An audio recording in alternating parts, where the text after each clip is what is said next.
Hey guys, we are back for the second episode, or the second part of this battle on the final showdown. So let's jump right back into right where we left off from. Now the forces of the lower side are still pushing up through the top side here, as well as Goblin carrying away at all enemy troops here. And it does not really look like Neptune and Cloud have an answer to this here, as those forces continue to push. They will be cleaning out any additional, looks like Corsairs have been produced, Easterlings are being produced, more archers. But really, the reinforcements here are just going to be too strong, and we do actually have Herodrim archers out now from Neptune, as well as additional orcs. And he wants to bring these forward right away to help increase the damage output here, but looks like he's actually holding them back here. I'm not sure this is the right choice. He wants to move those units up as quickly as possible. And it does look like Zorro is actually producing cave trolls here. He should send those forward as well to help keep the pressure on. But actually it looks like they're going to hold off here a second and build up their forces while Gothmog continues to sort of tear away at the farms. Oh, and actually throws down a archery attack there and takes out almost all those archers. So there goes an entire unit of archers. Now there is a huge push here with the charge of Horizon Lancers, but I actually see bonuses in there now for money. I wonder if they have an additional hero on the field, or if that is... I'm not quite sure where those money bonuses are coming from. Not off though.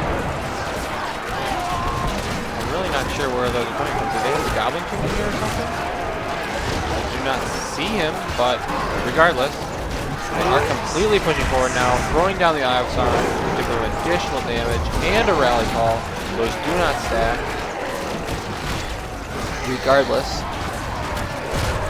it looks like the lower forces are going to be able to push through here, and there does not seem to be much hope for the top side. I do see a unit of archers sitting up here that really aren't doing anything.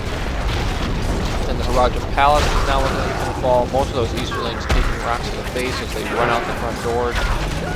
Yeah, that's going to go down here very shortly. An additional Mumakil is introduced, but the Mumakil pen itself is not looking in good shape, and Mumakil, there's just so many archers here.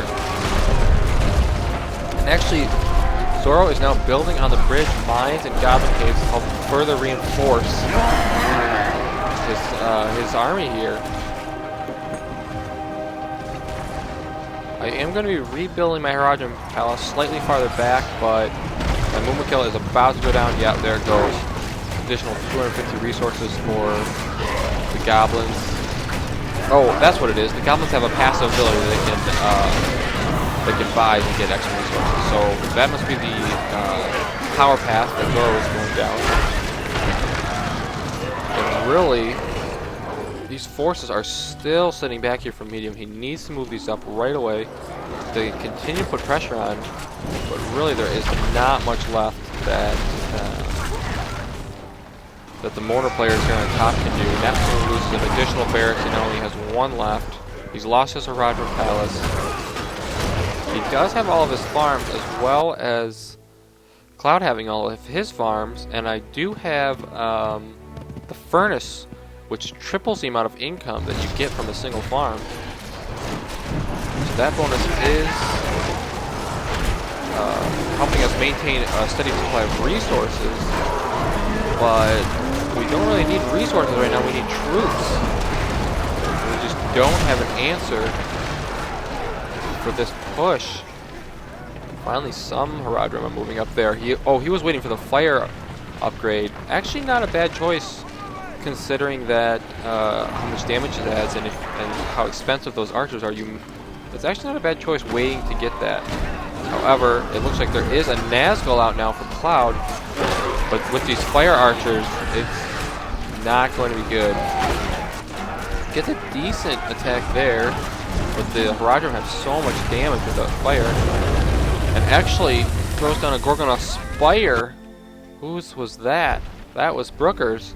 launches that to take out a majority of the enemy troops here, and aims for Gothmog, who's now level 10, still pushing forward here.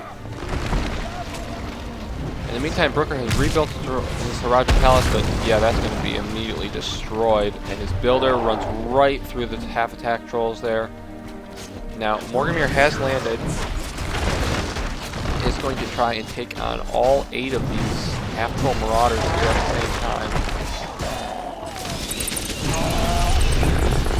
Tainted land bonus. I'm not sure if that's ours or theirs, but Mortimer actually does grab his Fell Beast here and go for the air attack instead. In the meantime, in the center, it looks like continuing to pump out Haradrim, but they're just not enough. And I'm actually producing an additional Haradrim Palace back here. In the meantime, it does appear that Neptune's fortress is under siege here, but the arrows here are dealing pretty significant damage to these trolls. So he's gonna back that up and probably refocus it on one of the farms. Yeah, he is. Smart choice there to keep that alive. Meantime, this Nazgul is just taking way too much damage, so I'm gonna land that and let it heal for a while. But really, all they need to do, they now have attack trolls lined up. They need to just produce those and charge forward to take out one of these fortresses. I do have a second Nazgul on the field now, and he is going to head straight over top. You can see his shadow here. He's flying so high you can't actually see him on my screen. I'm going to head straight over and probably start aiming for the farms, although I'm assuming they have a decent amount of minerals saved up. No, they don't. Only actually about 500 minerals saved up for Zorro. Neptune has over 3,000. Medium has over 1,000. So they do have a decent amount of minerals left. We do have a decent amount of income left.